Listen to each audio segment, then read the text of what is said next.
अस्सलाम वालेकुम क्लास। तो आज है हमारे पास एक न्यू चैप्टर, ठीक है। और चैप्टर का टाइटल है हमारे पास पॉइंटर्स, ठीक है। ये लास्ट हमारे पास टॉपिक है जो हम CLO 2 में कवर करेंगे। इसके बाद हमारा CLO 3 स्टार्ट हो जाएगा होपफुली। तो वो हम एग्ज़ाम के बाद होपफुली मिड स्टार्ट हो जाएंगे आपके, तो उसके बाद ही कवर करेंगे। तो पॉइंटर्स क्या है देख लेते हैं। तो आज के लेक्चर में हम सिर्फ फोकस करेंगे सिंटैक्टिकल डिटेल्स में, ठीक है, कि क्या काम किस तरीके से होता है, ठीक है। यानी हाउ पे फोकस करेंगे, वाई पे फोकस नहीं करेंगे, ठीक है। वाई का जवाब जो है मैं आपको इसी की कंटिन्यूटी नेक्स्ट लेक्चर में दूंगा कि पॉइंटर्स के एक्चुअली क्या फ़ायदे हैं, किस तरह से इस्तेमाल किया जा सकता है, क्या-क्या फ़ायदे हैं आएँगे, ठीक है। वाई का मतलब यही है ना कि आप कहेंगे कि सर ये इतनी कॉम्प्लिकेटेड चीज़ अगर मैं पढ़ रहा हूँ, जो मुझे समझ में ने मुश्किल हो रही है, इसका फ़ायदा क्या है? तो फ़ायदे नुकसान की बात जो है वो हम करेंगे इसके नेक्स्ट लेक्चर में। लेकिन आज के लेक्चर में आपने सिर्फ़ इसको ये समझना है कि सिंटैक्स में ये काम किया कैसे जा सकता है, यानी बेसिक समझनी है कैसे, यानी हाउ वाला पार्ट, ठीक है। तो हाउ वाले पार्ट में हमारे पास क्या है, लेक्चर 18 भी स्टार्ट हो रहा है हमारा आज, और इसमें हम पढ़ेंगे रेफरेंस और डी रेफरेंस ऑपरेटर, ठीक है। तो पॉइंटर क्या है, सबसे पहले तो पॉइंटर सबसे पहले बताया जा रहा है कि एक मेमोरी सेल है that stores the address of data item. Memory cell को अगर आप याद करें तो मैंने बताया था कि variables are actually memory cells, ठीक है। तो यानी यूँ कहा जा सकता है कि पॉइंटर एक ऐसा वेरिएबल है जो स्टोर करता है एड्रेस ऑफ डेटा आइटम, ठीक है। यानी एक स्पेशल टाइप ऑफ वेरिएबल जो कि एड्रेस स्टोर करने की सलाहियत रखता हो उसे कहा जाता है पॉइंटर, ठीक है। यानी एक स्पेशल टाइप ऑफ वेरिएबल जिसके अंदर ये सलाहियत हो कि वो वैल्यू नहीं बल्कि एड्रेस स्टोर कर सके, ठीक है। फिर कह रहा हूँ एड्रेस स्टोर करने की सलाहियत हो, वैल्यू स्टोर तो नॉर्मल वेरिएबल्स भी कर देते। तो एक ऐसा स्पेशल वेरिएबल जो अपने अंदर किसी वेरिएबल का, किसी भी मेमोरी लोकेशन का एड्रेस स्टोर करने की सलाहियत रखता हो उसे हम पॉइंटर कहते हैं, ठीक है। तो ये तो हो गई इसकी डेफिनेशन। अब इस डेफिनेशन को हमने थोड़ा-सा एक्सप्लोर करते हुए अंडरस्टैंड करना है कि इससे मुराद क्या है। तो यहाँ पे एक एग्ज़ाम्पल आपको गिवन है कि इंटीजर m इक्वल्स टू हमने सिंपली करा 25, यानी एक नॉर्मल सा वेरिएबल है जिसको मैंने वैल्यू असाइन कर दी है 25। फिर उसके बाद मैंने एक और वेरिएबल क्रिएट किया है इंटीजर itemp, लेकिन इससे पहले मैंने क्या अपेंड करा हुआ है, एक स्टार। इससे पहले जो देखने वाली बात है वो क्या है कि इंटीजर और वेरिएबल के नेम के बीच में क्या आ रहा है, स्टार आ रहा है। तो ये स्टार लिखना ही इस तरफ इशारा है कि ये एक नॉर्मल वेरिएबल नहीं है बल्कि एक पॉइंटर वेरिएबल है। यानी अगर मैं पॉइंटर वेरिएबल को डिफरेंशिएट करना चाहता हूँ नॉर्मल वेरिएबल से, तो इसका तरीका यही है कि मैं उसको उसकी डिक्लेरेशन देखूंगा। उसकी डिक्लेरेशन में अगर स्टार लगा हुआ है between data type and variable name, तो मैं कहूँगा कि ये एक पॉइंटर वेरिएबल है, ठीक है। यानी पॉइंटर वेरिएबल का मतलब ये है कि ये नॉर्मल काम के लिए इस्तेमाल नहीं होगा, इसका पर्पस कुछ और है। नॉर्मल वेरिएबल तो m है, m में मैंने कोई भी वैल्यू असाइन कर सकता हूँ 2500, जो जब तक वो इंटीजर है असाइन की जा सकती है। जबकि आइटम कह रहा है कि मैं एक स्पेशल वेरिएबल हूँ और स्पेशलिटी मेरी क्या है कि मैं एड्रेस स्टोर कर सकता हूँ, और किसका एड्रेस स्टोर कर सकता हूँ ये मैंने बता दिया। मतलब ये बता रहा है कि मैं इंटीजर टाइप की किसी भी वेरिएबल का एड्रेस स्टोर कर सकता हूँ। अब इससे क्या मुराद है, इंटीजर टाइप के किसी भी वेरिएबल का एड्रेस स्टोर कर सकता हूँ। इससे मुराद ये है कि से सपोज़ कहीं मेमोरी में मैंने जब एलोकेशन की, तो मेमोरी के अंदर ऐसा है कि ये इसका एड्रेस था 1024,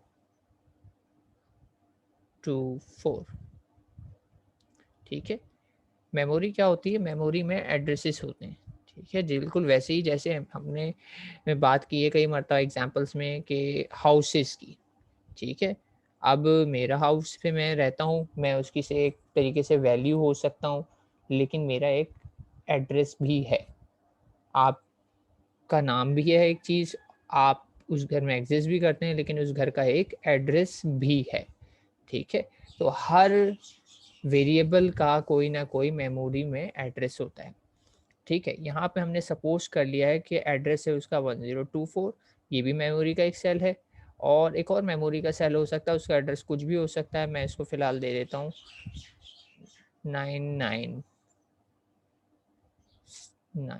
कुछ भी दिया जा सकता है, कोई भी एड्रेस हो सकता है, मैं जस्ट सपोज कर रहा हूँ, ठीक है।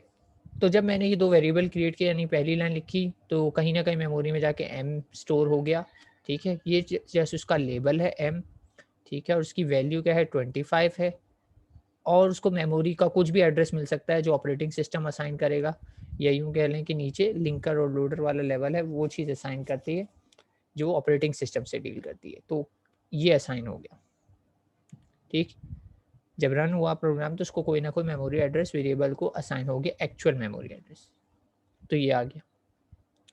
फिर जब मैंने दूसरी लाइन लिखी, तो दूसरी लाइन में मैंने एक और वेरिएबल डिक्लेयर किया इंटीजर टाइप का, और इसको मैंने दे दिया आईटेम्प नाम, और ये पॉइंटर है, तो आईटेम्प ये इसका लेबल आ गया, ठीक है। अभी इसके पास कोई डेटा नहीं है क्योंकि मैंने इसको कोई वैल्यू असाइन नहीं की है, और इसका ये एड्रेस आ गया। लेकिन ये जो थर्ड लाइन है, इसमें अगर आप देखें तो मैंने लिखा है i temp equals to address of M. इस लाइन को ध्यान से देखें, इस पे लिखा हुआ है एड्रेस ऑफ एन, क्योंकि मैंने बताया कि आइटम एक स्पेशल वेरिएबल है और जिसका काम क्या है, सिर्फ और सिर्फ एड्रेस स्टोर करना। तो उसमें मुझे m को डायरेक्टली कॉपी नहीं कर सकता, m को डायरेक्टली कॉपी भी करूँगा तो वो समझेगा कि 25 is an address of something, ठीक है। उसका बिहेवियर ही ऐसा है कि उसके अंदर कोई भी वैल्यू आएगी, उसको कैसे ट्रीट करेगा, एज ए एड्रेस ट्रीट करेगा। तो मुझे इसमें m नहीं असाइन करना, बेहतर है कि मैं इसमें m का एड्रेस असाइन कर दूँ, एंड दैट मेक्स सेंस। तो मैंने इसमें क्या करा, एड्रेस ऑपरेटर लगा के इसमें वैल्यू कॉपी कर दी। तो अभी मैंने आपको बताया एड्रेस क्या है m का, ये है।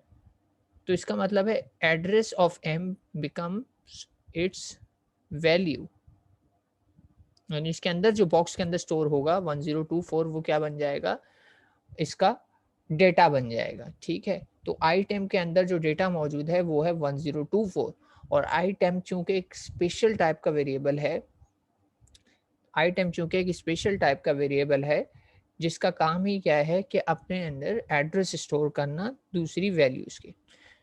तो आई टेम्प में इस वक्त ये थर्ड स्टेटमेंट रन होने के बाद क्या आ गया 1024। तो आई टेम्प के अंदर अब क्या मौजूद है, एक एड्रेस मौजूद है, और वो एड्रेस किसका है, एम का है, ठीक है। तो इसको अगर मैं क्लियर कर दूं तो ओवरऑल पिक्चर अब हमारे सामने क्या है, ओवरऑल पिक्चर हमारे सामने ये है कि ये सिचुएशन बन गई है, ठीक है। और ये वाली लाइन हमने ध्यान रखनी है कि यहाँ पे मैंने एड्रेस ऑफ एम असाइन किया था और इसको डिक्लेयर करते वक्त मैंने स्टार लिखा था। तो अब ये सिचुएशन बन गई है, और इन दो बॉक्सेस में अगर आप देखें तो एक रिलेशनशिप आ रहा है, ये एरो क्या बता रहा है, ये एरो ये बता रहा है कि ये दोनों इंडिपेंडेंट मेमोरी ब्लॉक्स नहीं है, बल्कि आईटेम्प एक स्पेशल ब्लॉक है जो कि पॉइंट कर रहा है किस ब्लॉक को, एम वाले ब्लॉक को, या एम को पॉइंट कर रहा है, ठीक है। क्योंकि आई टेम के पास इस वक्त एड्रेस मौजूद है एम का, तो i temp can point M at any time, ठीक है। आई टेम के पास एड्रेस है तो वो कभी भी एम को अप्रोच कर सकता है। इट्स लाइक कि अगर मैं आपको सिनेरियो बताऊं कि मैं आपसे मिलना चाहता हूँ या आप मुझसे मिलना चाहते हैं, ठीक है। आपके पास सिर्फ और सिर्फ क्या है, वही बात, मेरा नाम है। आपके पास सिर्फ और सिर्फ क्या है, मेरा नाम है। आप नाम की बेसिस पे मुझे नहीं ढूंढ सकते। लास्ट टाइम भी कुछ एग्जांपल हमने देखा, बड़ी कन्फ्यूजन है, आप मुझे नहीं ढूंढ सकते, ठीक है। चलें, उसके अगेंस्ट जो हमने एक एग्जांपल दी थी कि एक ग्लोबल सेलिब्रिटी है, ठीक है, तब भी आप उसको नाम जानते हैं, तब भी उसको आप नाम की बेस पे ढूंढ नहीं सकते, एग्जैक्टली आप उससे मुलाकात नहीं कर सकते नाम की बेस पे। मैंने एग्जांपल दी थी, से आतिफ असलम की बात हो रही है, तो आतिफ असलम भी आप नाम लेंगे, आप जानते ज़रूर हैं उसको, लेकिन अगर कहा जाए आप उसके घर पहुँचें तो आप नहीं पहुँच सकते, क्योंकि आपको उसका सिर्फ नाम पता है, उसके घर का एड्रेस नहीं पता। क्या नहीं पता, एड्रेस नहीं पता। हाँ, लेकिन अगर आपको उसका एड्रेस पता लग जाए तो नेम डज़न्ट मैटर। आपको नाम पता हो ना पता हो, आप एड्रेस की बेस पे किसी भी लोकेशन पर पहुँच सकते हैं, क्योंकि एड्रेसेस फिक्स होते हैं और उसको डेफ़िनेटली कहीं न कहीं मैप हुए होते हैं, तो आप उस मैपिंग से देखते हुए पहुँच ही जाते हैं। तो नॉर्मली हमारी हैबिट भी यही है कि अगर हमें कहीं जाना होता है तो हम एड्रेस की बेस पे जाते हैं। तो यहाँ पे भी क्या है, आइटेम के पास क्या है, एड्रेस ऑफ एम है, ठीक है? आइटम के पास क्या है, एड्रेस ऑफ एम है। तो आइटम कभी भी किसी भी वक़्त एम को एक्सेस कर सकता है, यानी एड्रेसेस आर क्रिटिकल। एड्रेसेस यूँ ही किसी को नहीं दिए जा सकते, वरना हर कोई आपको अप्रोच कर लेगा, वांटेड और अनवांटेड, आप कुछ पसंद आए, ना पसंद आए। तो पॉइंटर के पास यूँ कहा जाए कि एक तरीके से अथॉरिटी आ गई है, एक स्पेशल किस्म की अथॉरिटी आ गई है कि ये आपको कभी भी अप्रोच कर सकते हैं, क्योंकि इनके पास एड्रेस है। इसको इस तरीके से सोचें कि किसी अ, एक ऐसे बंदे के पास आपका एड्रेस आ जाए जिससे आप नहीं मिलना चाहते हो, तो आप हर वक़्त परेशान ही रहेंगे, यार ये फिर आ गया, ये फिर आ गया, फिर आ गया।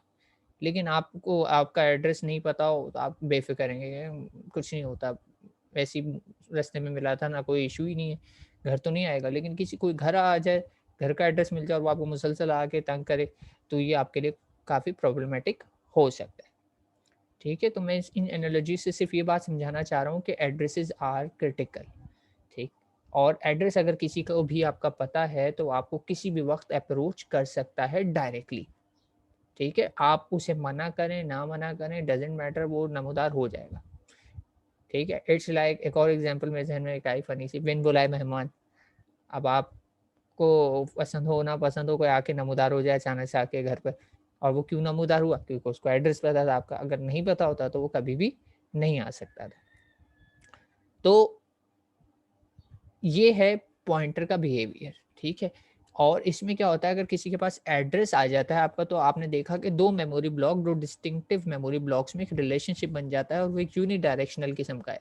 यानी 25 को नहीं पता या एम को नहीं पता कि मेरा एड्रेस किसके पास है। आपको पता है कि आपका एड्रेस किस-किस के पास है? मुझे भी नहीं पता मेरा एड्रेस कौन-कौन रखता है। लेकिन जो मेरा एड्रेस रखता है उसको पता है कि मैं एग्ज़ैक्टली कहाँ रहता हूँ। तो इस वक़्त इसका एड्रेस आइटम के पास है, तो आइटम जानता है कि एम कहाँ एग्ज़िस्ट करता है मेमोरी में और कहाँ एग्ज़िस्ट करता है। उसको पता है कि 1024 ये इसका जो एड्रेस है, इसके डोर स्टेप पे लिखा हुआ होगा और मैं यहाँ से इस पे पहुँच जाऊँगा। ठीक है? तो पॉइंटर एक स्पेशल वेरिएबल है जिसका काम है एड्रेस स्टोर करना, और इस पर्टिकुलर एग्ज़ाम्पल में हमने उसको एड्रेस ऑफ एम असाइन किया है। और एड्रेस ऑफ एम को किस तरीके से असाइन किया है, एम परसेंट का साइन लिखा है और उसके बाद लिख दिए एम, और ये एम परसेंट का साइन सेम वही साइन है जो हम स्कैन एफ में यूज़ करते थे। और जब मैंने स्कैन एफ पढ़ाया था तो थोड़ी सी ब्रीफ सी बात बताई थी कि ये एड्रेस मेमोरी पे जाके करता है, scanf without M percent sign के काम नहीं करता। तो यहाँ पे भी है। और स्टार का साइन हम पॉइंटर की डिक्लेरेशन में यूज़ करते हैं। ये जो एड्रेस का साइन है इसे हम कहते हैं एम्परसेंड साइन, तो होता है, लेकिन पॉइंटर की टर्म्स में इसे कहा जाता है रेफरेंस ऑपरेटर।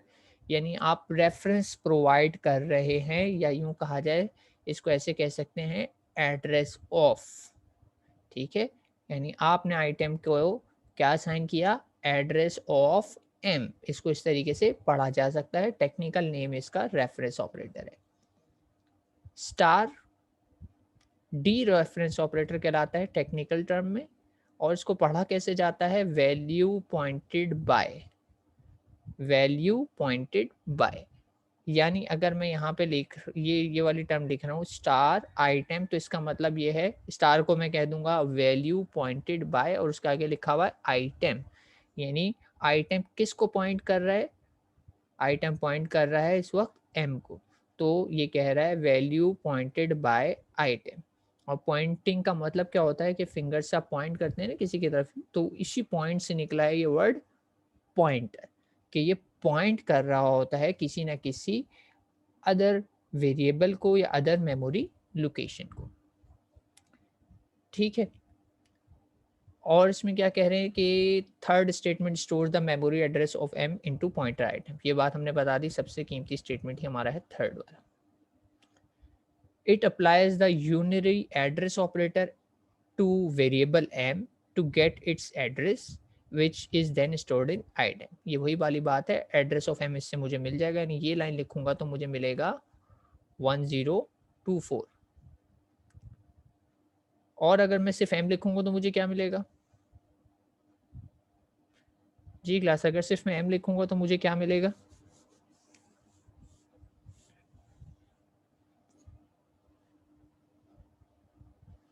बड़ा सिंपल सा सवाल है ये तो। सिर्फ एम लिखने की सूरत में मुझे क्या मिलेगा? 25। ठीक है, तो बात समझ आई। एम मीन्स इनसाइड वाली वैल्यू और address of M means outside वाली वैल्यू। तो ये तो एम इनसाइड वाली वैल्यू है और ये एड्रेस ऑफ एम आउटसाइड वाली वैल्यू। ठीक है, ये तो सिंपल है, plain and simple. M 25, address of M 1024। ठीक है, यहाँ पे फिर से बता दिया address operator is same as scanf. अब आते हैं बात इस तरफ कि अगर मैं प्रिंट कराता हूँ आइटम को और स्टार आइटम को, तो इसमें मुझे क्या मिलेगा? तो आइटम की अगर बात की जाए तो मैं प्रिंट कराता हूँ तो ये तो अंडरस्टूड है। क्यों अंडरस्टूड है? क्योंकि मैं इसे क्लियर कर देता हूँ। मैंने ये लाइन लिखी थी, इस लाइन में मैं बता रहा था item equals to address of M. तो अगर मैं आइटम को प्रिंट कराऊंगा तो आइटम के अंदर क्या मिलेगा मुझे जी क्लास? आइटम प्रिंट कराऊंगा तो मेरे पास क्या आएगा? यहाँ पे मेंशन है कि इसका रिजल्ट 1024 आ जाएगा, क्योंकि item is same as address of M और एड्रेस ऑफ एम इज, अभी मैंने बताया ना कि एड्रेस ऑफ एम इज 1024। तो मैं इसको दोनों तरीके से एक्सेस कर सकता हूँ। डायरेक्टली एक्सप्लिसिटली कह दूँ एड्रेस ऑफ एम, यानी मैं ब्रॉडकास्ट कर दूँ मेरा एड्रेस ये है, ठीक है, तब भी वही बात आएगी। या हो सकता है कि कोई मेरा रिलेटिव या मेरा फ्रेंड बताए तुम्हारा एड्रेस ये है, ठीक है। तो दोनों सूरतों में एड्रेस रिमेन्स सेम। एक सूरत में मैं खुद बता रहा हूँ अपनी रेफरेंस से और एक में दूसरा बता रहा है अपने पॉइंट ऑफ व्यू से, ठीक है। तो एड्रेस ऑफ एम मीन्स मेरा एड्रेस या एम का एड्रेस, और आई टेम्प मीन्स तुम्हारा एड्रेस, क्योंकि वो पॉइंट करेगा, वो पॉइंट करके बताएगा तुम्हारा एड्रेस है 1024। तो इस लाइन की वजह से मुझे पता लग गया था ये दोनों सेम है, इक्विवेलेंट है, तो इन दोनों की वैल्यू सेम आएगी। What about this? अगर मैं प्रिंट एफ करते वक्त आइटम से पहले स्टार लगा दूं तो इससे क्या होगा? तो इसको ऐसे ट्रीट कर लेते हैं। मैं इधर सिर्फ एक सिंपल सा स्टेटमेंट लिख देता हूँ, स्टार ऑफ आइटम है ना हमारे पास, आइटम लिख लेते हैं, ये आ गया आइटम। स्टार ऑफ आइटम मुझे फाइंड आउट करना है, मुझे नहीं समझ में आ रहा है इसका रिजल्ट क्या आएगा। मैंने कहा चलो कोई मसला नहीं, मैं थोड़ा सा रिवर्स इंजीनियरिंग करता हूँ। स्टार वही लिखा, आइटम की वैल्यू मैंने कॉपी कर ली, कहाँ से? मैंने यहाँ पे लिखी हुई थी। आइटम के इक्विवेलेंट है किसके? आइटम इक्विवेलेंट है एड्रेस ऑफ एम के। मैंने कहा ठीक है, मैंने लगा लिया, इधर रिपीट सब्सटीट्यूट कर दिया, आइटम की जगह उसकी वैल्यू क्या है? एड्रेस ऑफ एम, ठीक है, ये बन गया। अब मैं क्या करूँ? अब थोड़ा सा ध्यान दें इस जगह पे कि ये अगर एड्रेस ऑपरेटर रेफरेंस है और स्टार ऑपरेटर डी रेफरेंस है, यानी एक दूसरे के अपोजिट है। रेफरेंस ऑपरेटर और डी रेफरेंस ऑपरेटर एक दूसरे को निगेट करते हैं या कैंसिल आउट कर देते हैं। अगर इस तरीके से लिखे हूँ तो मैं इस फैक्टर को इस फैक्टर से कैंसिल आउट कर दूँ तो मेरे पास क्या बचा सिर्फ? तो मेरा रिजल्ट क्या आएगा? स्टार ऑफ आइटम क्या आना चाहिए सूरत में? Star of item is same as M, और एम की वैल्यू इस वक्त क्या है मेरे पास? 25। यानी अगर सिर्फ मैं आइटम लिखता हूँ तो मैं यहाँ तक जा सकता हूँ, इस बॉक्स तक जा सकता हूँ। लेकिन जैसे ही मैंने स्टार ऑफ आइटम लिखा तो मैं इस बॉक्स के अंदर वाली वैल्यू को एक्सेस करना शुरू कर दूंगा। समझ रहे हैं बात? आइटम का मतलब ये है कि मैं इस चीज़ की बात कर रहा हूँ, और स्टार ऑफ आइटम का मतलब है मैं इस चीज़ की बात कर रहा हूँ। तो स्टार से मुझे एक्सेस मिल गया कि मैं इस घर के अंदर चला गया, ठीक है। तो आइटम मीन्स एड्रेस और स्टार आइटम मीन्स उस एड्रेस पे मौजूद वैल्यू। तो इसीलिए अभी मैंने क्या कहा था, इसको कैसे पढ़ते हैं? स्टार को क्या पढ़ते हैं? Value pointed bye. तो वैल्यू पॉइंटेड बाय आइटम क्या है? आइटम किस वैल्यू को पॉइंट कर रहा है? वैल्यू तो है ये रही, यानी ये वैल्यू क्या है 25, तो वैल्यू पॉइंटेड बाय आइटम क्या है 25, लेकिन एड्रेस पॉइंटेड बाय आइटम क्या है 1024, ठीक है। और मैं आइटम लिखूंगा तो इसका मतलब बाय डिफॉल्ट ये होता है कि मैं एड्रेस की बात कर रहा हूँ, लेकिन अगर मुझे वैल्यू चाहिए होती है तो मैं स्टार लगा के कह देता हूँ वैल्यू बताओ मुझे जो इस एड्रेस पर मौजूद है। तो आपने देखा कि मैं इस 1024 से दोनों चीजें एक्सेस कर सकता हूँ, स्टार लगाए बगैर मुझे एड्रेस मिल जाएगा एम का, और स्टार लगा के अगर मैं एक्सेस करूंगा तो मुझे एम की वैल्यू भी मिल जाएगी। यहाँ तक बात समझ में आई है क्लास कि किससे क्या मुराद है, स्टार के साथ क्या एक्सेस होता है और स्टार के बगैर क्या होता है। और अगर नहीं समझ में आई है तो कोई मसले की बात नहीं है, हम लैब करेंगे तो उसमें हम इसको एग्जांपल्स को करके देखेंगे रन टाइम पे, तो ये बात क्लियर होती जाएगी। ठीक है, टाइम थोड़ा सा शॉर्ट हो रहा है तो हम इसको थोड़ा सा पेज को मैं फास्ट कर लेता हूँ।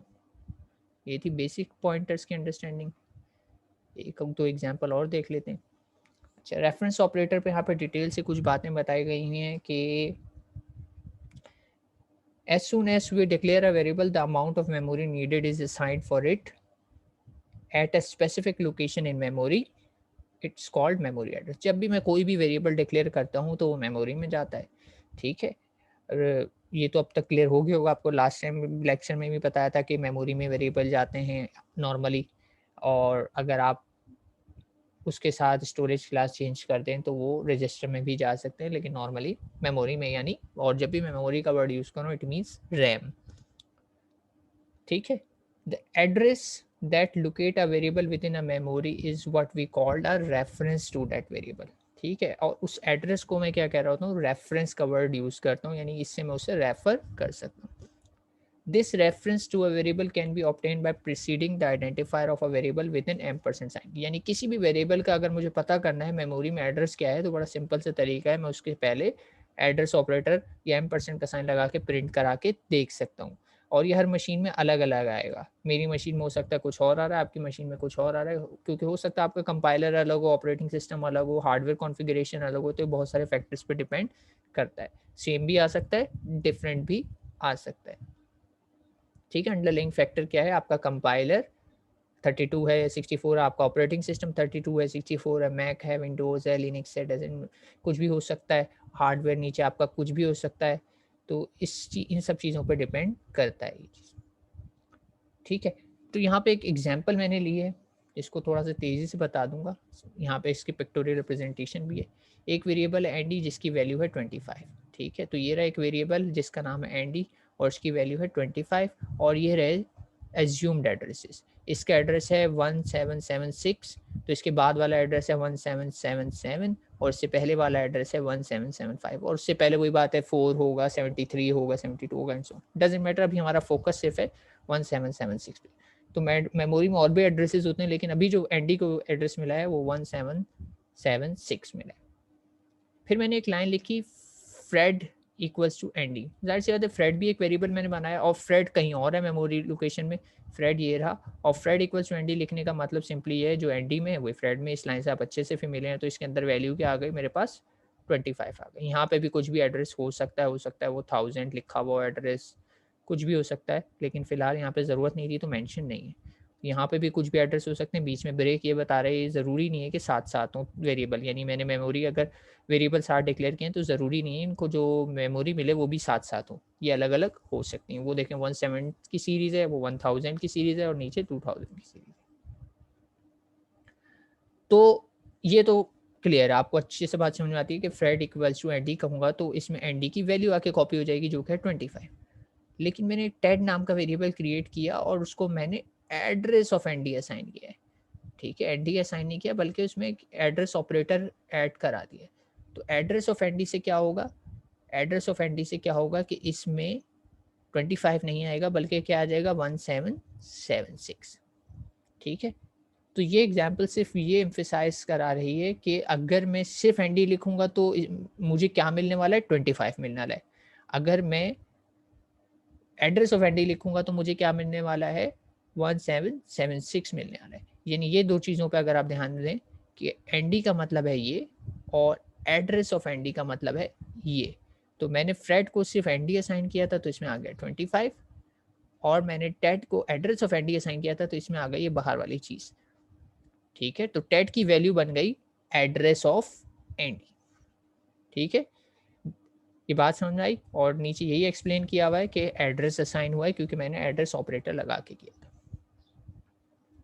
ठीक, और आगे बढ़ते हैं। रेफरेंस ऑपरेटर को हमने थोड़ा सा डिटेल में देख लिया। डी रेफरेंस ऑपरेटर को भी हम थोड़ा सा डिटेल में देख लेते हैं। तो pointer are set to point to the variable whose reference they store. ठीक है, जैसे मैंने बताया ना, पॉइंट करने की वजह से नाम क्या दिया गया है, पॉइंटर।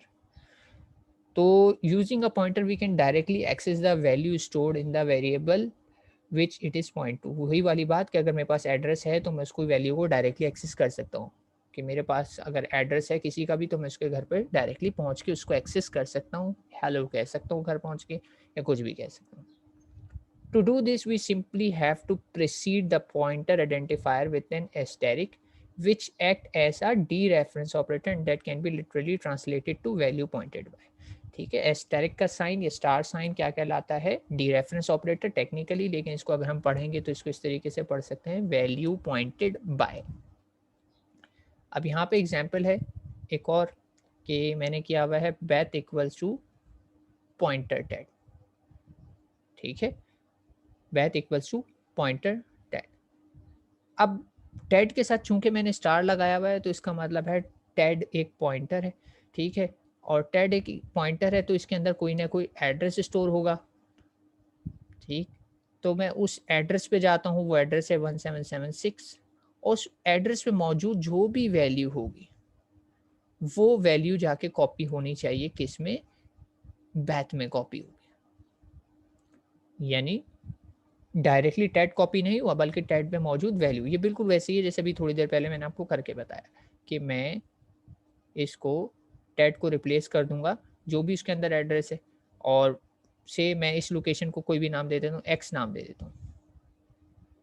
तो इधर क्या है, टेड के अंदर एक्चुअली मौजूद है एड्रेस ऑफ एक्स, और एड्रेस ऑफ एक्स में से अगर मैं इन दोनों को सब्सटीट्यूट कर दूं तो ये कैंसिल आउट, और मेरे पास बच जाती है सिर्फ और सिर्फ एक्स की वैल्यू। यानी बैथ के अंदर क्या चला जाएगा, 25 चला जाएगा। बैथ के अंदर क्या चला जाएगा, 25 चला जाएगा। तो ये इस तरीके से 2 स्टेप्स में काम करता है। ठीक है, तो we could read as Beth equals to value pointed by Ted. हम इसको इस तरीके से पढ़ सकते हैं, वो takes the value 25 since Ted is 1776 and the value pointed by 1776 is 25। ठीक है, टेड के अंदर लिखा हुआ है 1776, और टेड चूंकि स्पेशल पॉइंटर वेरिएबल है, पहले ये 1776 वाली लोकेशन पे जाएगा और उस लोकेशन पे जो भी डेटा है वो डेटा कॉपी कर देगा किसके अंदर, बैथ के अंदर। तो आप थोड़ा सा फंक्शनैलिटी में डिफरेंस देख रहे हैं, ये डायरेक्टली अपना डेटा कॉपी नहीं करता बल्कि इसके पास किसी का एड्रेस मौजूद है। ठीक है, इसके पास किसी का एड्रेस मौजूद है, पहले उस एड्रेस पे अप्रोच करेगा और फिर वहां से कोई चीज़ असाइन करेगा। नॉर्मली वेरिएबल का मतलब ये होता था कि आपके दोस्त ने आपसे कुछ मांगा, आपके पास वो डायरेक्टली था, आपने उसको वो असाइन कर दिया, असाइनमेंट से आपने कहा असाइनमेंट चाहिए, आपने दे दिया।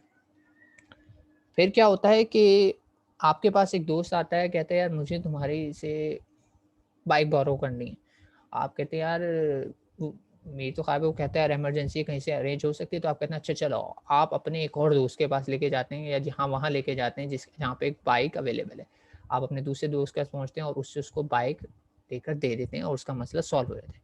तो ये क्या हुआ, इसमें एक थर्ड पार्टी इन्वॉल्व हुई बीच में, और आपने किसी और के पास एड्रेस पे जाकर वहाँ से उसको प्रोवाइड किया, तो ये चीज़ या ये सिनेरियो कहलाया आपका पॉइंटर वाला सिनेरियो।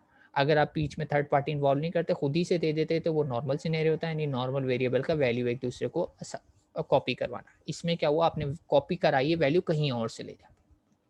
ठीक है, तो इसको कहते हैं क्या है, डी रेफरेंस ऑपरेटर।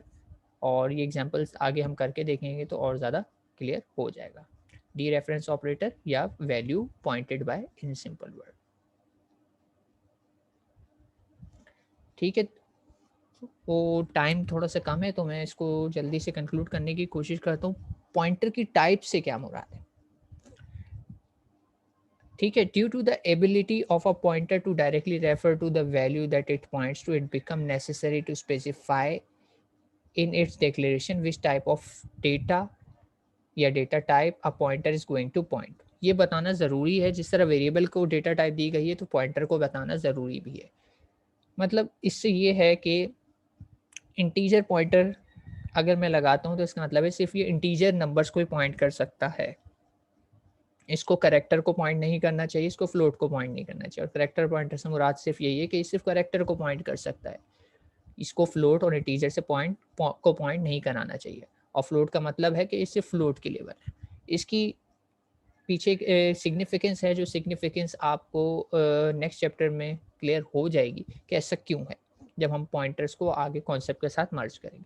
लेकिन फिलहाल ये है कि जिस टाइप का डेटा को पॉइंट कराना है उसी टाइप के आपको पॉइंटर को भी डिक्लेयर करना है। It's obvious and it make sense, ठीक है, कॉमन सेंस की बात है। These three declaration of pointer each is intended to point to a different data type, but in fact all of them are pointers and all of them will occupy the same amount of space. ये क्या बात हो गई? मतलब integer का है तो आपने सोचा होगा ये 4 बाइट लेगा, करेक्टर का है तो आपने सोचा होगा ये 1 बाइट लेगा, फ्लोट का है तो आपने सोचा होगा ये भी 4 बाइट लेगा या 8 बाइट ले लेगा। लेकिन ऐसा नहीं है, क्योंकि एक्चुअली ये तीनों पॉइंटर्स हैं और तीनों का काम एड्रेस स्टोर करना है, और एड्रेस मेमोरी के सबके सेम ही विड्थ के होते हैं, यानी सेम विड्थ के होते हैं। 20 बिट का हो सकता है या 16 बिट का हो सकता है, फिक्स है। तो सरप्राइजिंगली इन सबका साइज सेम होता है मेमोरी में, यानी पॉइंटर भी तो वेरिएबल है ना, तो पॉइंटर वेरिएबल का साइज सेम होता है, चाहे फिर वो किसी भी टाइप का हो। क्यों? और ये किस चीज़ पे डिपेंड करता है? वही मैंने जो भी थोड़ी देर पहले बातें बताई कि आपने कंपाइलर कौन सा यूज़ किया, आपने ऑपरेटिंग सिस्टम कौन सा यूज़ किया, आपका नीचे हार्डवेयर कौन सा है, इन सब चीज़ों के ऊपर डिपेंड करेगा इसका साइज़। यानी मैं फिक्स नंबर नहीं दे सकता कि 4 ही हो। अगर 32 बिट आर्किटेक्चर है तो 4 बाइट का पॉइंटर होगा, भले से किसी भी टाइप का हो। और अगर 64 बिट का है तो 8 बाइट का हो, भले से उसकी डेटा टाइप इंटीजर पॉइंटर हो, कैरेक्टर पॉइंटर हो या फ्लोट। ठीक है, nevertheless the data to which they are points to, तो डेटा या किसी को भी डेटा जिसको पॉइंट करें हो सकता है करेक्टर तो वो 1 बाइट का है, इंटीजर है तो प्लेटफॉर्म डिपेंडेंट है लेकिन 4 बाइट हो सकता है, फ्लोट भी प्लेटफॉर्म डिपेंडेंट है 4 बाइट हो सकता है। तो ध्यान रहे कि पॉइंटर चाहे किसी भी टाइप का हो, उसका मेमोरी में साइज सेम होता है। और इसको मैं थोड़ा एग्जांपल जब कराऊंगा तो क्लियर करूंगा कि ऐसा क्यों है। लेकिन याद रखने वाली बात है कि पॉइंटर का साइज आप बता नहीं सकते, ये प्लेटफॉर्म डिपेंडेंट है। तो आपकी मेमोरी की विद अगर 20 है तो आप कहेंगे 20 बिट का, अब 16 है तो आप कहेंगे 16 का। अभी तक जो हमने पीछे एग्जांपल्स किए हैं उसमें सब में हम हेक्स में नंबर लिख रहे थे और वो 16 बिट के थे, तो आप कह सकते हैं कि आपका पॉइंटर 2 बाइट ले रहा था। ठीक है, जो अभी तक जो हमने एग्जांपल्स किए हैं। ठीक है, आगे बढ़ते हैं। और ये एग्जांपल्स हैं, मुझे लगता है कि हमें लेक्चर को रिज्यूम करना पड़ेगा, तो उसके बगैर हम आगे नहीं बढ़ सकते। एग्जांपल्स चलें काम करते हैं।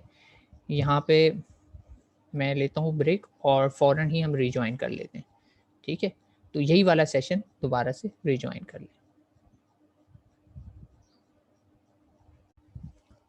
ओके क्लास, तो ब्रेक से पहले हम बात कर रहे थे कि पॉइंटर टाइप्स पे। ठीक है, और हमने ये पढ़ा था कि पॉइंटर चाहे किसी भी टाइप का हो, चाहे इंटीजर का लिया हो, करेक्टर का लिया हो या फ्लोट का लिया हो, है तो एक वेरिएबल। और वेरिएबल डेफिनेटली मेमोरी में कुछ ना कुछ स्पेस ऑक्यूपाई करता है। तो इस केस में बताया ये जा रहा है कि चाहे किसी भी टाइप का हो, वो मेमोरी में सेम ही स्पेस ऑक्यूपाई करेगा, क्योंकि उसका काम है एड्रेस स्टोर करना। और एड्रेस चाहे किसी भी वेरिएबल का होता तो मेमोरी का ही एड्रेस है, और मेमोरी के एड्रेसेस सारे के सारे सेम साइज़ के होते हैं। तो इसी वजह से आपका पॉइंटर सेम ही साइज़ का होगा। ठीक है, पॉइंटर वेरिएबल का साइज सेम होगा for all type of pointer variable. तो आगे बढ़ते हैं, एग्जाम्पल देख लेते हैं। एग्जाम्पल ये है, बहुत सिंपल सी एग्जाम्पल है, और इसमें मैं चाहूँगा कि आप लोग मुझे आंसर दें कि इसके आंसर क्या आएगा। ठीक, तो पहले मैं आप लोगों से पूछ लेता हूँ कि एक ये सिंपल सा मेन प्रोग्राम लिखा हुआ है, ठीक है। क्या है, थोड़ी सी हाईलाइट मैं दे देता हूँ, हिंट्स दे देता हूँ।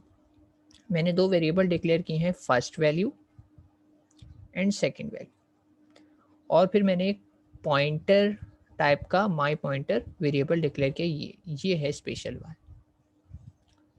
और मैं क्या कर रहा हूँ, एक लाइन लिखता हूँ, my pointer equals to address of first value, then my pointer equals to 10 कर देता हूँ, देन माई पॉइंटर का रिजल्ट चेंज, वैल्यू चेंज करता हूँ, उसे कहता हूँ address of second value, then my pointer star लगा के मैं उसे 20 असाइन कर, और एट द एंड में दो प्रिंटफ स्टेटमेंट लिखता हूँ और उसमें प्रिंट करा रहा हूँ फर्स्ट वैल्यू क्या होगी और सेकंड वैल्यू क्या होगी। तो what are your best guesses कि फर्स्ट वैल्यू में क्या आएगा और सेकंड वैल्यू में क्या आएगा? सिर्फ गेस करना है, मैं अभी इसे एक्सप्लेन करूंगा कि कैसे हुआ।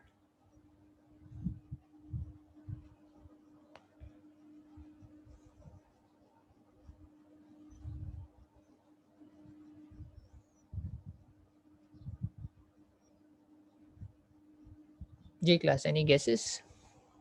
10 20 10 20, ठीक है। इसका आंसर यही है, इसका आंसर आएगा 10 एंड 20। अब आएगा कैसे, इसको थोड़ा सा मैं आपको समझा देता हूँ मेमोरी की ब्लॉक डायग्राम बना के। ठीक है, तो सबसे पहले तो मैं बना लेता हूँ एक मेमोरी। मेमोरी जब भी बनाई जाती है तो कुछ इस तरह का स्पेस होता है मेरे पास, ठीक है। और इसके अंदर मैं सब डिवाइड करना है मुझे, तो मैं इसको डिवाइड कर देता हूँ कुछ सेल्स में।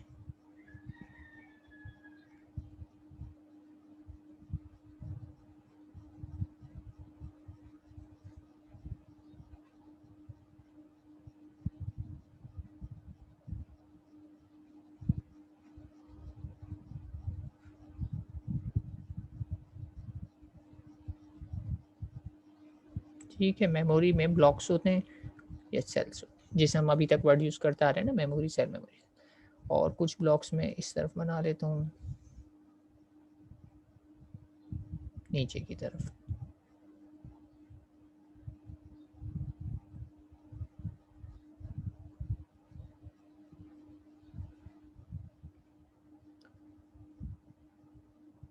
ना काफ़ी। और बीच में से मैं कर देता हूँ मेमोरी के थोड़ा सा, ओ पूरा इरेज हो गया, ये तो पूरा इरेज नहीं होना चाहिए था, चले खैर ठीक है। बस ये बता देता हूँ कि ये बीच में से ब्रेक है। बीच में से ब्रेक है का मतलब ये होगा कि ये यहाँ से ऐसे कर लेते हैं इसको, कि इधर से ही ब्रेक है। ब्रेक होने का मतलब ये है कि ये सारी की सारी मेमोरी लोकेशन जो है सीक्वेंशियल नहीं है, यहाँ से बीच में ब्रेक आया हुआ है, ठीक है। ऊपर की लोकेशन सीक्वेंशियल होंगी, नीचे की सीक्वेंशियल। अब हुआ क्या है कि मैं अपने प्रोग्राम को एक एक करके स्टेप बाय स्टेप इसमें रन करने की कोशिश करता हूँ। तो सबसे पहले तो जो है मेरे पास क्या हुआ, यहाँ तक तो सब कुछ ठीक है। इंटीजर मैंने फर्स्ट वैल्यू करा, सेकंड वैल्यू करा। अच्छा, मैं शॉर्ट में लिख दूंगा। जब मैंने फर्स्ट वैल्यू किया तो मुझे जो मेमोरी लोकेशन मिल गई वो ये मिल गई, फर्स्ट वैल्यू के लिए पहला वाला सेल मिल गया, ठीक है। एज्यूम, लेट्स एज्यूम ये मिल गया।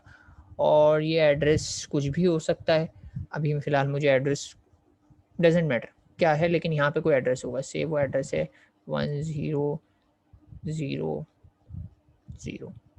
ठीक है। तो अगला एड्रेस क्या होगा, 10, ब्लॉक एड्रेस लिख रहा हूँ, ठीक है।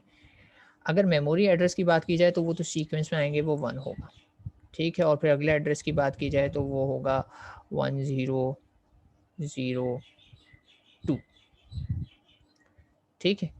लेकिन अगर मैं आपसे कहूँ कि मेरे एड्रेस सीक्वेंस में तो हैं, लेकिन ये मैंने ब्लॉक एड्रेसेस लिखे हैं, सेल नहीं है। ब्लॉक का मतलब ये है कि मैं अगर इंटीजर टाइप के रिस्पेक्ट से बात कर लूँ तो फिर मैं इसको क्लियर, ये तो क्लियर नहीं करना था, मैं इसको एड्रेसेस को ऐसा करता हूँ कि इंटीजर के साइज़ से लिख लेता हूँ। यानी ब्लॉक का मतलब ये है कि इंटीजर का साइज़ 4 बाइट होता है, तो मैं बता देता हूँ, यानी स्टार्टिंग एड्रेस है मेरे पास 1000, ठीक है। और फिर ये ब्लॉक का आखिरी एड्रेस क्या होगा, चौथा एड्रेस क्या बन रहा होगा इसका, 1001, 3 बन रहा होगा। फिर इस ब्लॉक का एड्रेस क्या बन रहा होगा, स्टार्टिंग एड्रेस 1004 से स्टार्ट हो रहा होगा और 4 लगातार एड्रेस लेगा और क्या बन जाएगा 1। ध्यान रहे मैं सेल्स नहीं बना रहा, मैं ब्लॉक्स बना रहा हूँ। इस हर ब्लॉक के अंदर 4 सेल्स होंगे मेमोरी के, 1007 हो जाएगा। और इसी तरह अगला आप समझ सकते हैं 8 से स्टार्ट होगा 11 तक जाएगा एंड सो ऑन। ठीक है, तो मेमोरी के एड्रेस इस तरीके से बाहर पड़े होते हैं, लेकिन आप देखें तो सारे के सारे एड्रेस सेम विथ के हैं। मैंने 4 के हेक्स लिखे हैं तो ये 16 के बन जाएंगे। अभी मुझे कंसर्न नहीं है कि एड्रेस मेरा क्या होता है, लेकिन मैंने आपको बना के बता दिया एड्रेसेस मेमोरी के बाहर लिखे जाते हैं। ठीक है, सारे के सारे एड्रेसेस यहाँ लिखे होंगे, लेकिन मैं क्लैरिटी के लिए अभी ये सारे एड्रेस हटा देता हूँ, क्योंकि मुझे अभी ये कंसर्न नहीं है कि एड्रेस एग्जैक्टली क्या है, मुझे एड्रेस को एक्सेस करना है। बस ये आपको पता लग गया कि बाहर उनके कोई ना कोई एड्रेसेस पड़े होते हैं, बिल्कुल वैसे ही जैसे मेरे घर के बाहर एड्रेस लिखा होता है, तो मेमोरी सेल के भी हर सेल के बाहर एड्रेस होता है। तो फिलहाल फर्स्ट वैल्यू जो है उसको ये एड्रेस मिल गया फर्स्ट वाले ब्लॉक का। देन मैंने एक और वेरिएबल डिक्लेयर किया सेकंड वैल्यू, और उसको हो सकता है एड्रेस मिल गया ये थर्ड वाले ब्लॉक का। ठीक है, सेकंड वैल्यू को मिल गया है थर्ड वाला ब्लॉक। मैंने इनके नाम लिख दिए सामने सिर्फ ये बताने के लिए कि इनको एड्रेसेस कौन से मिले। ये वाला मिला है इसको और ये वाला एड्रेस मिला हुआ है इसको। ठीक है, तो फर्स्ट वैल्यू को पहला ब्लॉक मिल गया है, सेकंड वैल्यू को तीसरा ब्लॉक मिल गया है, दूसरा भी मिल सकता था, मैंने रैंडम रखा हुआ है। और फिर मैंने एक और वेरिएबल डिक्लेयर किया स्टार पॉइंटर, माई पॉइंटर। और माई पॉइंटर को जाके इस पोर्शन में नहीं मिला बल्कि नीचे जाके मिल गया एक एड्रेस, और इसको मैंने नाम दे दिया माई MP दे देता हूँ बस नाम। ठीक है, माई पॉइंटर। और थोड़ा सा डिस्टिंग्विश करने के लिए मैं बता देता हूँ कि ये भाई मेरा जो है पॉइंटर है, तो मैं इसका कलर ही चेंज कर देता हूँ ध्यान से। तो इसका कलर हम कर देते हैं ग्रीन, कि ये है मेरा पॉइंटर। नॉर्मल वेरिएबल मेरे ब्लू है और पॉइंटर को मैंने कर लिया है ग्रीन। ये मेरे माई पॉइंटर को लोकेशन मिल गई। 3 वेरिएबल क्रिएट किए गए, तीनों को मेमोरी में कोई ना कोई लोकेशन मिली। मुझे अभी ये फ़र्क नहीं पड़ता वो एड्रेस एक्चुअली एग्जैक्टली क्या है, लेकिन मुझे पता है इनके पास कोई ना कोई एड्रेसेस होते हैं। और जब मैं प्रोग्रामिंग कर रहा था तो मुझे एग्जैक्ट एड्रेस की फिक्र करने की भी ज़रूरत नहीं, वो तो ऑपरेटिंग सिस्टम मेरा कुछ और असाइन कर रहा है। आप प्रोग्राम लेके गए किसी और दोस्त के पास, उसके पास कुछ और आ जाएगा। तो आपने एग्जैक्ट एड्रेस पे नहीं जाना होता, बल्कि आपने ये देखना होता है कि मैं उस एड्रेस को प्रोग्रामिंग के थ्रू एग्जैक्ट एड्रेस को एक्सेस कैसे कर सकता हूँ। और उसका बड़ा सिंपल सा तरीका है कि मैं लगाता हूँ, क्या चीज़ लगा लेता हूँ मैं, मेरे पास मौजूद है ये सिंबल। तो पहली लाइन जो एग्जीक्यूट हुई वो क्या कह रही है कि माई पॉइंटर वाली जगह पे किसका एड्रेस कॉपी कर दो, एड्रेस ऑफ फर्स्ट वैल्यू। तो इसने क्या किया, इसके पास आ गया एड्रेस ऑफ फर्स्ट वैल्यू, इसके पास क्या आ गया एड्रेस ऑफ फर्स्ट वैल्यू। ठीक है, देखा आपने मैंने कितनी आसानी से सिंपल से एड्रेस एग्जैक्ट एड्रेस को जो है इनका एब्सोल्यूट या हाइड कर दिया, मैंने एड्रेस ऑपरेटर लिख दिया। तो MP के पास इस वक्त क्या है, MP एक वेरिएबल है और उसके अंदर कौन सी वैल्यू आई हुई, MP is my pointer. My pointer के पास इस वक्त क्या आया हुआ है, एड्रेस ऑफ फर्स्ट वैल्यू। तो इस वक्त मेमोरी की स्टेट मेरी ये है। अब मैं कहता हूँ कि माई पॉइंटर और स्टार लगा के कह रहा हूँ 10। अब माई पॉइंटर की बात की जाए तो माई पॉइंटर के पास तो है ये फर्स्ट वैल्यू, तो ये जाएगा फर्स्ट वैल्यू वाले एड्रेस पे। इसके पास क्या है, एड्रेस ऑफ फर्स्ट वैल्यू। तो यहाँ से एरो निकलेगा और जाके कहाँ पहुँचेगा, फर्स्ट वैल्यू पे पहुँचेगा। अगर मैं लिखता सिर्फ और सिर्फ माई पॉइंटर तो ये जाता कहाँ पर, यहाँ तक जाता। लेकिन चूंकि मैंने स्टार भी लगाया हुआ है तो ये इसके अंदर चला जाएगा। स्टार का मतलब क्या होता है, मैं इस एड्रेस की नहीं बल्कि इसकी वैल्यू की बात करूँ। थोड़ी देर पहले अभी हमने पढ़ा ना कि विदाउट स्टार एड्रेस और स्टार के साथ वैल्यू। तो ये कह रहा है कि यहाँ पहुँचो और यहाँ पे जाके क्या कर दूँ, 10 लिख दूँ। तो यहाँ पे जाके सिंपली मैं क्या करूँगा, यहाँ पे मैंने वैल्यू एक असाइन कर दी, वो क्या है 10 आ गई। ठीक है, तो सेकंड स्टेप में क्या हुआ, मैंने माई पॉइंटर के पास जो भी एड्रेस था उस एड्रेस पे पहुंचा और वहां पे जाके उसकी वैल्यू को चेंज करके कर दिया 10। डजेंट मैटर पहले कुछ भी हो, अब वो वैल्यू 10 हो चुकी है। ठीक है, ये बात समझ आई। इस लाइन में क्या हुआ, माई पॉइंटर ने जाके वैल्यू को कर दिया 10। क्लैरिटी के लिए मैं इसको इरेज कर देता हूँ थोड़ा, कि यहाँ पे वैल्यू अपडेट हो चुकी है और वो हो गई है 10। फिर उसके बाद सेकेंड लाइन मैंने कौन सी एग्जीक्यूट करी, इसको मैं कलर चेंज कर लेता हूँ डिस्टिंग्विश करने के लिए कि अब मैं ये वाली लाइन एग्जीक्यूट कर रहा हूँ और इस लाइन में मैं क्या कह रहा हूँ, my pointer equals to address of second value, यानी मैं माई पॉइंटर की वैल्यू को ओवरराइट कर रहा हूँ। पहले यहाँ पे मौजूद था फर्स्ट वैल्यू, अब मैं इसे ओवरराइट कर रहा हूँ किस चीज़ से, सेकंड वैल्यू लिखना चाह रहा हूँ। यानी इस केस में क्या होगा, मैं इसको ओवरराइट कर रहा हूँ और ओवरराइट में क्या है कि पहले इसमें जो भी था हो, लेकिन अब इसमें क्या है, किस चीज़ का एड्रेस आ गया है, अब इसमें एड्रेस आ जाएगा, मेरे पास किस चीज़ का एड्रेस आ जाएगा, इसमें एड्रेस ऑफ सेकंड वैल्यू। मुझे नहीं फ़र्क पड़ता कि वो एड्रेस एग्ज़ैक्टली में क्या है, लेकिन मुझे पता है वो एड्रेस किसका है, सेकंड वैल्यू का है। तो अब इस वक़्त माई पॉइंटर के पास जो है एड्रेस है सेकंड वैल्यू का। तो अगर अब मैं ये लाइन लिखूँगा कि माई पॉइंटर स्टार, तो माई पॉइंटर का मतलब क्या है, अभी मैंने बताया एड्रेस ऑफ सेकंड वैल्यू। तो अब जब ये जाएगा तो ये फर्स्ट वैल्यू पे नहीं जाएगा, बल्कि कहाँ जाएगा, सेकंड वैल्यू पे, और स्टार की वजह से अंदर चला जाएगा, यहाँ पे अंदर आ जाएगा और अंदर आके इसने क्या साइन करना है, इक्वल्स टू 20। तो ये यहाँ पर क्या वैल्यू कॉपी कर देगा, 20 की वैल्यू कॉपी कर देगा। तो आपने देखा कि माई पॉइंटर दो अलग अलग एड्रेसेस को पॉइंट कर रहा है, but not at the same time. पहले वो पॉइंट कर रहा था फर्स्ट वैल्यू के एड्रेस को, तो मैंने जो भी चेंजेस की उसके थ्रू वो किस में हुई, फर्स्ट वैल्यू में। देन मैंने उसका एड्रेस को अपडेट कर दिया और अब वो पॉइंट करने लगा सेकंड वैल्यू को, तो अब मैं जो भी चेंजेस करूंगा वो जाके सेकंड वैल्यू के एड्रेस पर होंगी। तो आपने देखा कि माई पॉइंटर ने पहले फर्स्ट वैल्यू को पॉइंट कर रहा था, तो चेंजेस फर्स्ट वैल्यू वाले एड्रेस पे हुई। फिर जब वो सेकंड वैल्यू के एड्रेस को पॉइंट कर रहा था, जो चेंजेस हुई वो सेकंड वैल्यू पे हुई। तो इसीलिए जब मैंने प्रिंट किया फर्स्ट वैल्यू और सेकंड वैल्यू, यानी अगर मैं प्रिंट करूंगा ये फर्स्ट वैल्यू, तो फर्स्ट वैल्यू में क्या डेटा मौजूद है, मेरे पास 10 मौजूद है, तो 10 ही आएगा। अगर मैं सेकंड वैल्यू को प्रिंट कराऊंगा तो इसमें क्या मौजूद है, इसमें 20 मौजूद है, तो इसमें इसी वजह से मेरा आउटपुट क्या आया है, 10 एंड 20।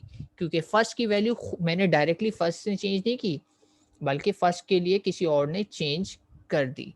सेकंड की वैल्यू सेकंड ने चेंज नहीं की, बल्कि सेकंड के लिए किसी और ने चेंज कर दी।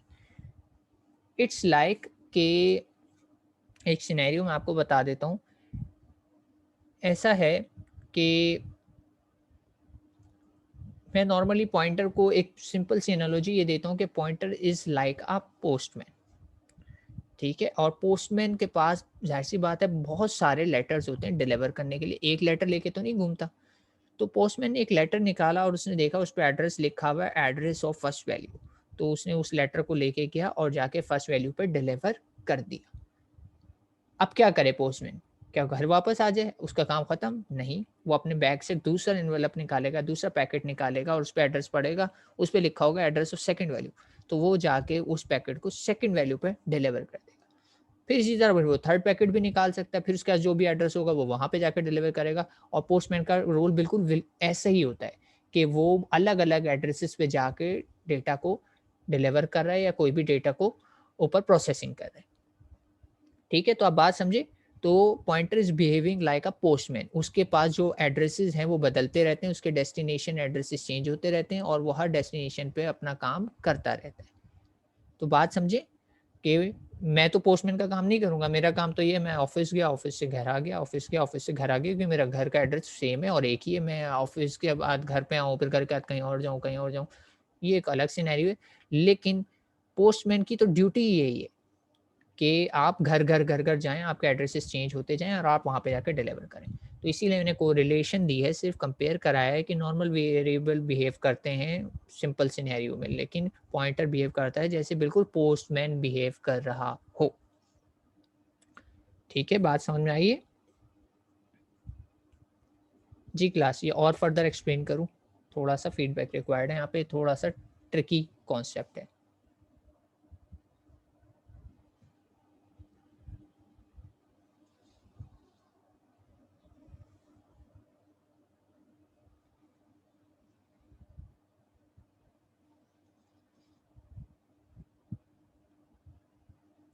चलें, अच्छी बात है।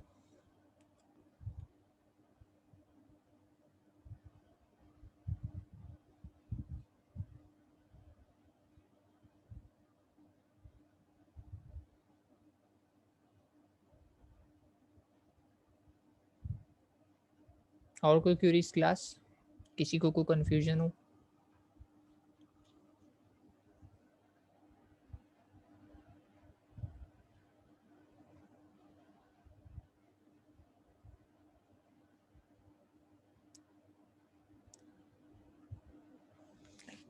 चलिए ठीक है।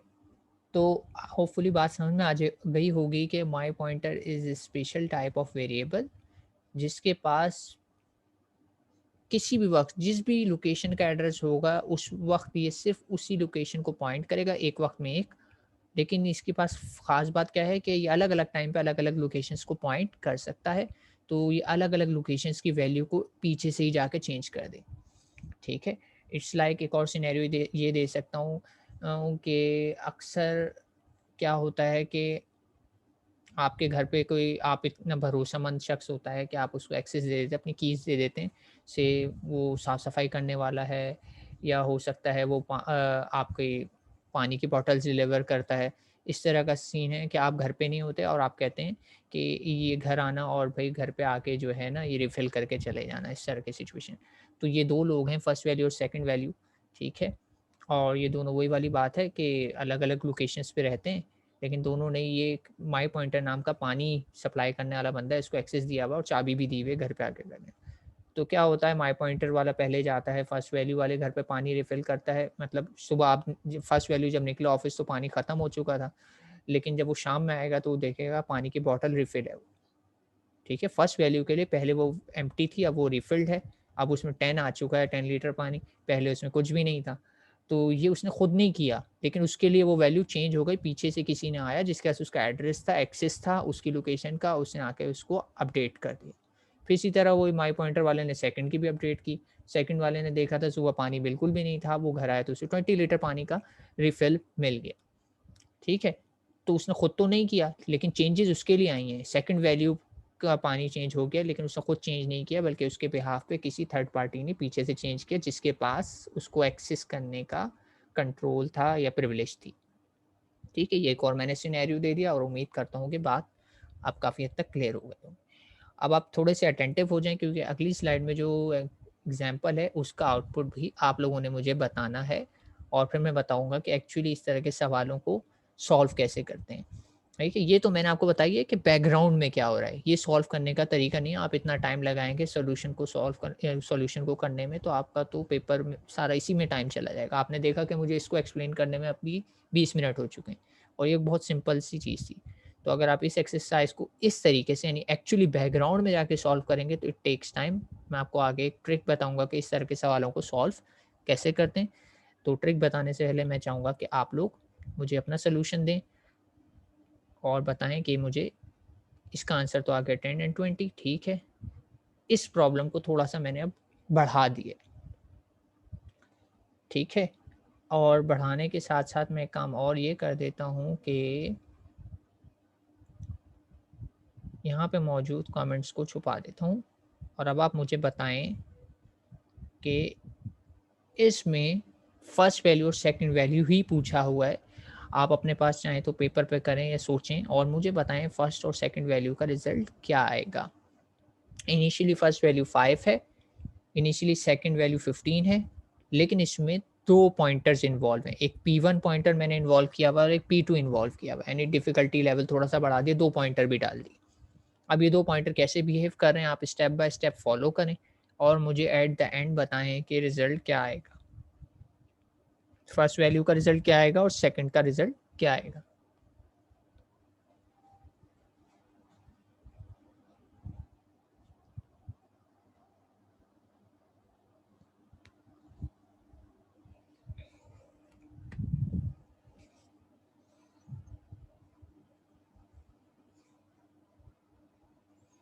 चलिए जब तक आप लोग रिज़ल्ट बता रहे हैं, मैं थोड़ा-सा रफ वर्क कर लेता हूँ, जिस तरह मुझे इसे समझाना है, लेकिन आप लोग अपने पास करके मुझे इसका रिज़ल्ट बताइए।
अच्छा, मेरे पास एक आंसर आया है सादैन की तरफ से 2010। सादैन किसको 20 कह रहे हैं, किसको 10 कह रहे हैं आप?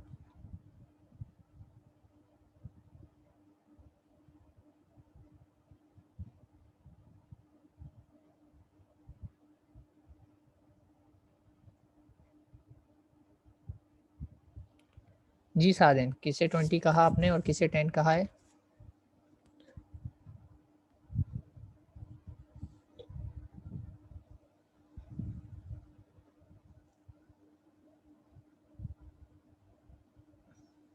अच्छा, आंसर साधन P1 P2 के रिक्वायर्ड नहीं है। प्रिंटफ में देखें लगा हुआ है first value and second value.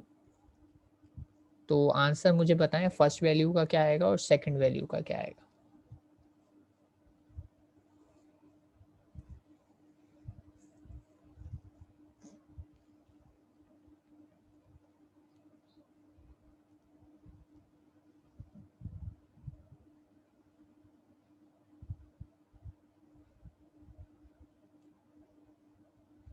साधन कह रहे हैं फर्स्ट वैल्यू 20 और सेकंड वैल्यू 10। बाकी लोगों का क्या कहना है, एग्रीड और नॉट?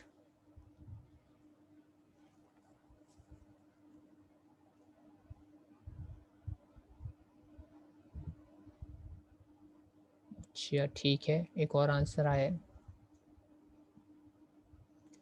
चलें ठीक है। अ, अब देखते हैं कि इन सवालों को एक्चुअली सॉल्व किया कैसे जा सकता है। ठीक है, तो इन सवालों को सॉल्व करने का तरीका क्या है वो हम देख लेते हैं, और इसको मैं हटा भी देता हूँ आप लोगों की आसानी के लिए ताकि आप साथ साथ फॉलो कर सकें। तो इन सवालों को सॉल्व करने का तरीका ये है कि जिस तरीके से मैंने यहाँ पे लिखा, अपने सारे वेरिएबल्स को मैंने यहाँ पे लिख लिया। ठीक है, तो ये काम जो मैं आपको बता रहा हूँ ये पेपर पेंसिल पे करने वाला तरीका है और यही आपके एग्जाम में काम आएगा। इससे पहले जो बताया वो तो मैंने ये बताया था कि बैकग्राउंड में क्या हो रहा है, लेकिन जब जिस तरीके से सवाल बढ़ते जाते हैं, यानी पॉइंटर और वेरिएबल का अकाउंट्स बढ़ता जाता है, तो ये कॉम्प्लिकेटेड होता जाता है। जिसको सॉल्व करने का तरीका ये है कि अपने सारे वेरिएबल्स को आप लिख लें। जैसे मैंने लिख लिया, ऊपर वाले रेड से लिख लिए मैंने अपने नॉर्मल वेरिएबल और ग्रीन से लिख लिए पॉइंटर वेरिएबल।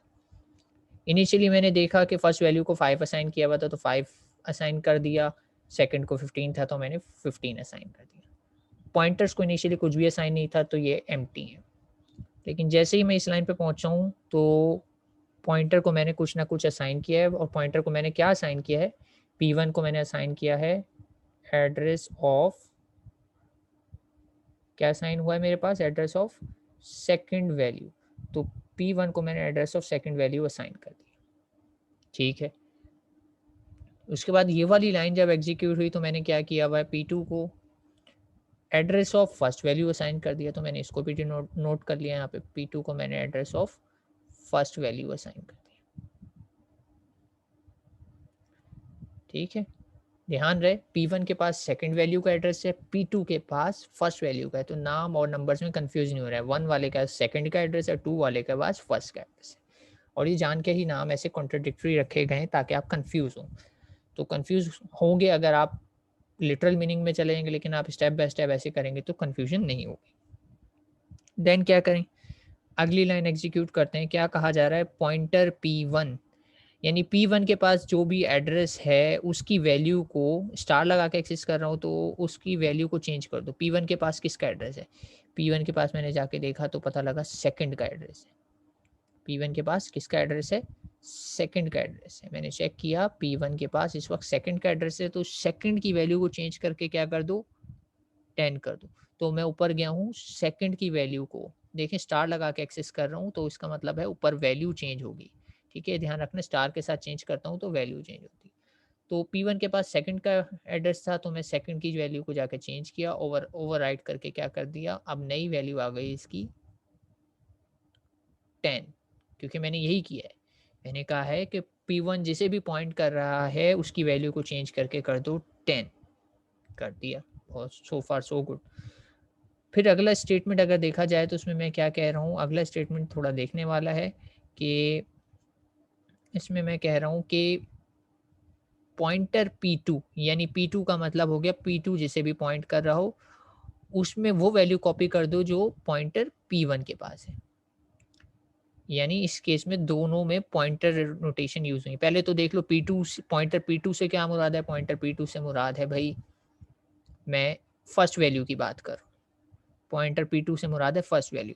तो फर्स्ट वैल्यू जिसको भी पॉइंट कर रही है उसकी वैल्यू को आपने करना है ओवरराइट।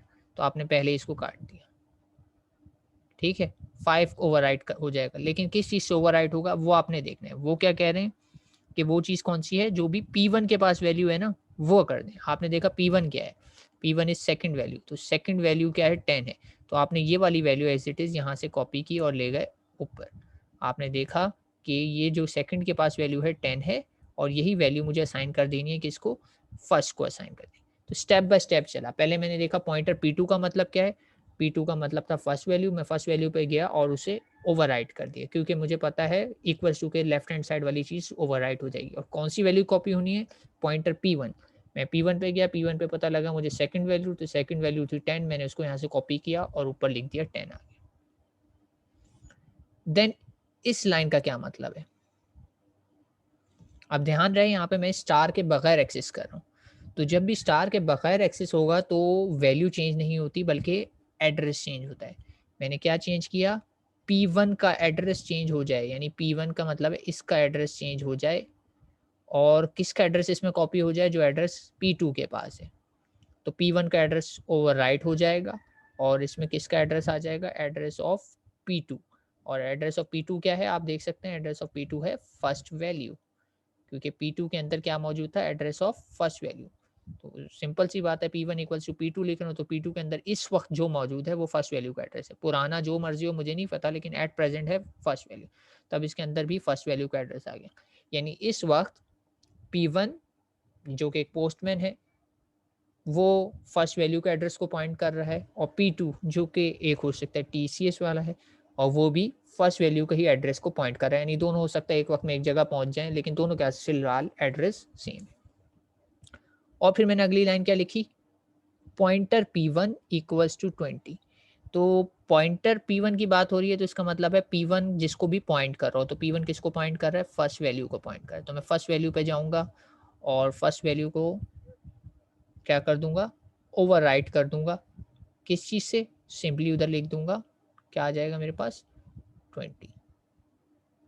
तो ये इधर आ गया 20, और फिर उसके बाद कोई स्टेप्स नहीं है, तो मुझे प्रिंट करना है फर्स्ट वैल्यू में जो भी हो प्रिंट करा। तो फर्स्ट वैल्यू में इस वक्त देखें तो आप लेटेस्ट वैल्यू क्या है मेरे पास 20, और सेकंड वैल्यू में जो भी प्रिंट करा दो, सेकंड वैल्यू में मेरे पास इस वक्त क्या लेटेस्ट वैल्यू 10।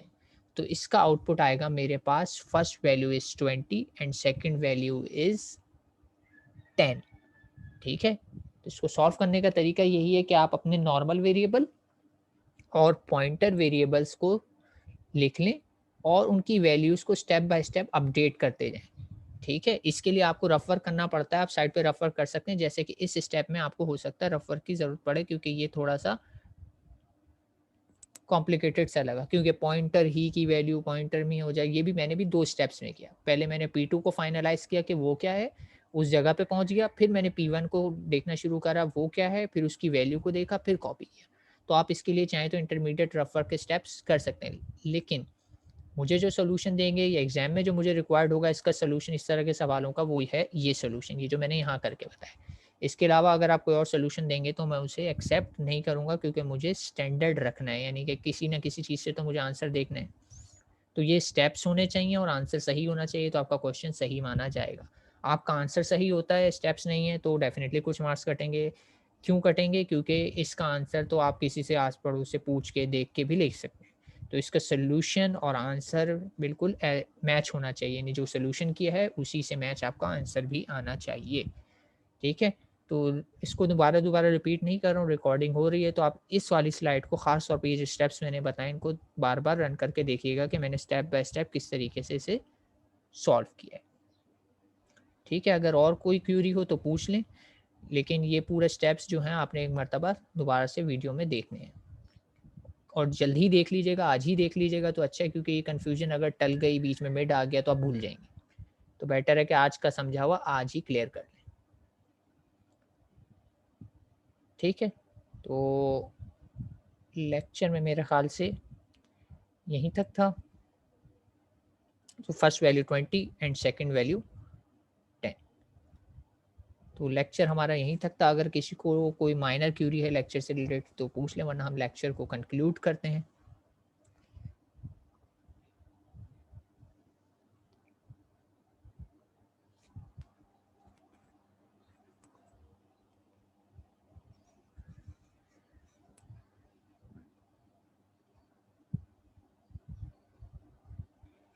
जी, क्लास क्लियर है आप लोगों को?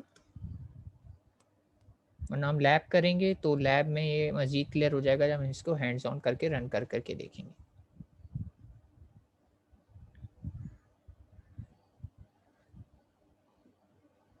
Should I conclude the lab?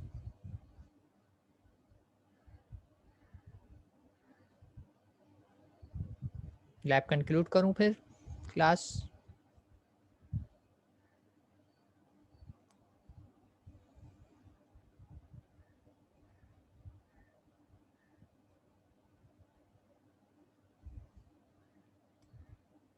चलें, क्लास कंक्लूड करता हूँ। उसके बाद एक अनाउंसमेंट है, उसे सुनते जाइएगा। तो टिल नेक्स्ट टाइम,